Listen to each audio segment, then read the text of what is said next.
This is the 2021 Mercedes-AMG GT 43 four-door coupe. It's the newest model to the lineup. It slots beneath the GT 53, GT 63, and GT 63S. And we'll start out by saying that when this first came out a few years ago, we weren't in love with the look. They showed it a lot in darker colors and matte colors, and we didn't love it. But this one here with the red paint, Jupiter red actually, and these black wheels, we think it looks spectacular, including that Panamericana grille, which we think should be on every car Mercedes makes. So taking a look at the side profile here, you can see the GT43 has the coupe-like roofline, hence the name, even though it does have four doors. It competes with the Porsche Panamera, possibly the BMW 6 Series Grand Coupe, and we'll either put it at the top or right below the Porsche Panamera in best looking. What we'd like to draw your attention to here is the wheels that don't have super low pro tires on it, which really improves the ride. A lot of these things have teeny little rubber band tires on them, and even though the suspension absorbs most of the blow from the potholes, you still get that sharp report from it. But this one doesn't do that with the bigger tires. As you can see, there are very few body lines running from front to back. We have sort of a kink here, and then one little extra character line down at the bottom there. Goes around to the back to these wraparound taillights, these aerodynamic elements here. We have the quad exhaust pipes and the rear diffuser, and of course, the hatchback, which is the best part about this thing. Let's take a look inside. The AMG GT four-door has 12.7 cubic feet of cargo space when the back seats are folded up, and 16 cubic feet of space when they're folded down. As you can see, with the seats folded up, that is enough for a standard-sized child's car seat.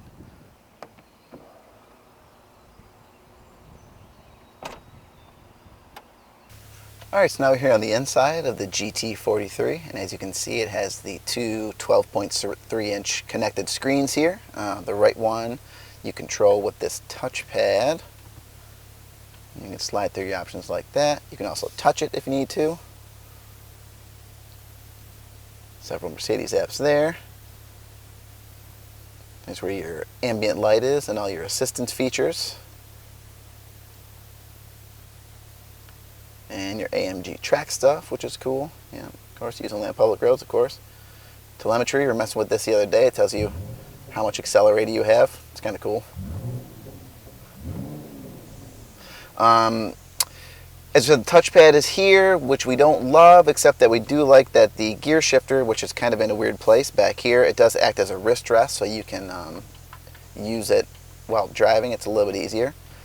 If you want to control this half of the screen, you have to use this slider on the steering wheel, and you can adjust from your tach to your tire pressures and all the other stuff, boosts, yeah, see, and then there's a couple different overall arching modes that you can switch to, from classic to sporty. Also, we do like the drive mode switch here on the wheel, as well as over here on the center console.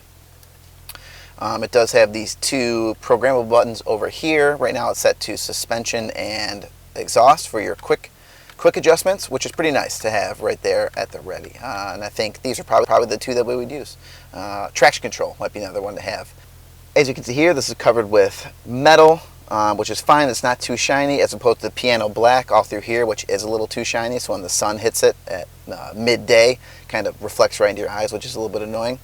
But here, so we have these four, and I don't know if you can see if the screens are lit up here, but these are four screens, and one is your transmission, one is your suspension, there's your ESC, exhaust, your deployable rear spoiler, which is super cool, and your automatic stop-start, and your volume, all in these things. Now, when the car is turned off, this all turns back to black. They just look like black spots.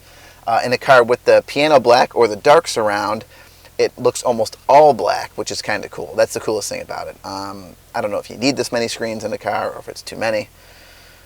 Otherwise, you get to round air vents here. Some of them have square. You have a bunch of different options for here. Napa leather, blue, gray pearl, black top stitching.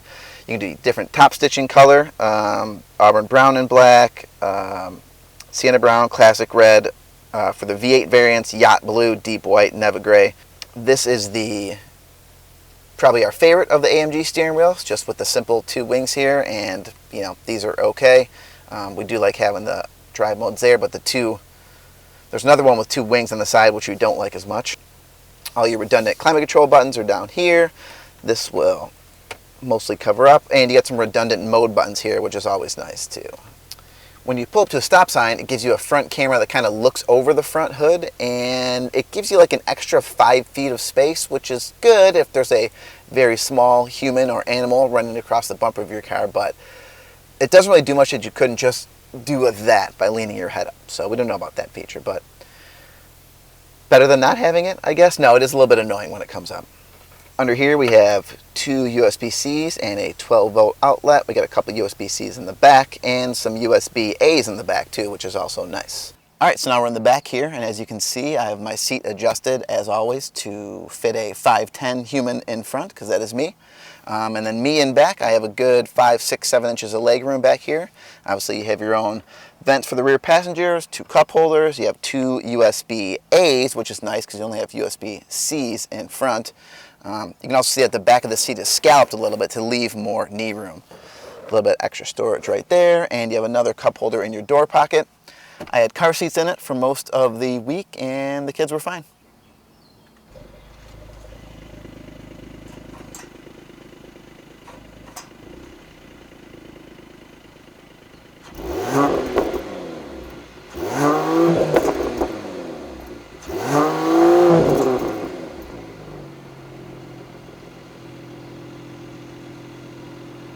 Alright, so now we're on the road in the 2021 AMG GT 43 4-door coupe.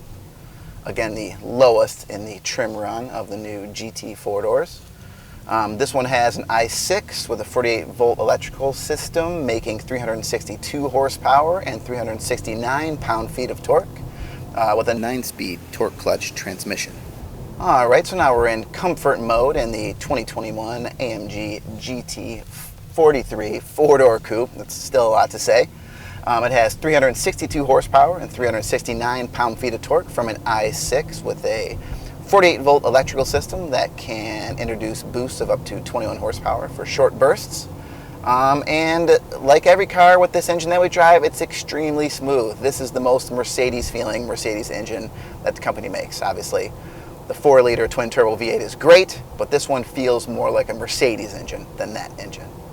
It has a 9-speed automatic transmission with paddle shifters, and we're in comfort mode right now, so it's a little bit quieter, a little bit softer. The steering's a little bit easier than it normally is.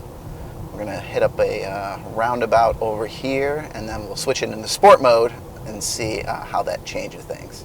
Obviously everything's very comfortable, the seats are nice and snug.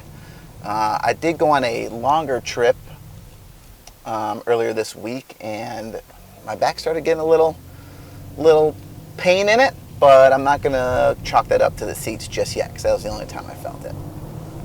Alright, so still in comfort mode here. We do have these gauges on the steering wheel that we talked about, where you can switch from comfort to sport and sport plus. Also your quick buttons to do suspension and to do exhaust sound. But so right now we're going to switch to sport plus and go back around the loop here.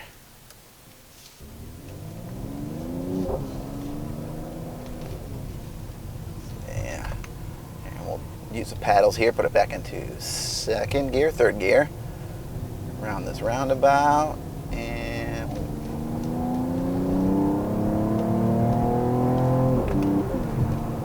see, so you can hear it much louder there. Steering feels like it has a little bit more effort to it. This road is pretty smooth, so I can't tell if the suspension is stiffer. I mean, I know it is stiffer, but I can't feel it on this particular road. We'll say that this one starts at $90,000, $89,990. As tested, it's about $97,000, and the prices go up from there.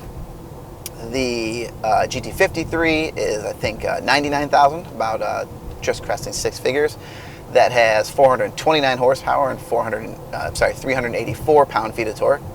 The next one is the AMG 63, which has 577 horsepower and 590 pound-feet of torque, and that's into the 100,000s.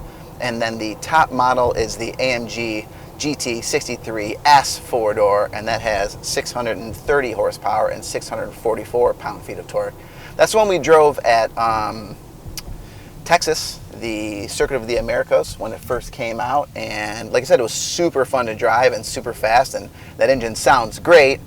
I just didn't love the look of it. And I don't dislike it, I just don't love it. But like I said, in this red with the black wheels, it looks much better in a shiny color as opposed to matte.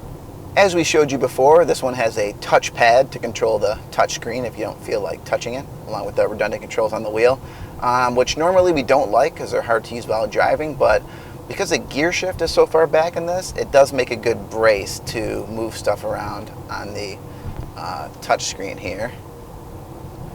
We do like that it is well within reach, which is nice. Sometimes on these more luxury cars, it is set a little deeper and a little back, and you can't reach it easy. You have to lean up. This one, you don't have to do that. What we are going to do now is turn on the lane keeping and traffic assist here. I'm going to wait till maybe we get out of these roundabouts, because I don't even know if the best lane keeping system could navigate you around a roundabout here. Okay. We have the traffic jam assist set at 65. I am following a car now at 61 miles per hour in between the lanes. What I noticed about this is that even if you have your hands on the wheel, it kind of gives you the red light, tells you to move the wheel more often than you'd expect, especially when you're kind of keeping weight on it with both hands. But you have to give some inputs or else it doesn't think that you're holding the wheel. Okay, we're stopping now. Let's see if it'll come all the way to a stop.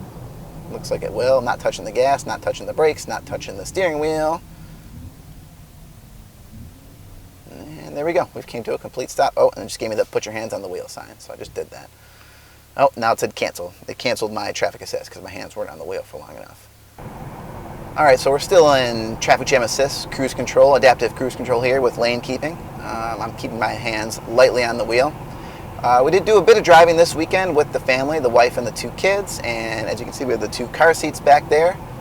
And there seemed to be plenty of room for the boys and their stuff. We also packed the trunk full of tools and other stuff I needed for my weekend adventures. And everything fit, including a couple backpacks for the boys and stuff like that. So plenty of space for a family car, certainly, and this one is also very fun. With the sport modes and your different AMG track modes and track gauges and stuff like that to look at. And it's way cheaper than the GT63. Not half the price, but almost half the price. So unless you really want something that will beat supercars off the line, we would highly recommend one of these lower priced AMG GT 43 or 53. Mostly because of this lovely i6 engine. So there's a quick look at the 2021 Mercedes-AMG GT 43 4-door coupe, the newest member of the 4-door coupe lineup, and it might be the best if you figure in price, because this one at $89,000, like we said, 97 as tested. It has $2,000 in the sports exhaust and about $2,000 in all the driver assist stuff, which we do like, so we would suggest that second package probably if this were ours.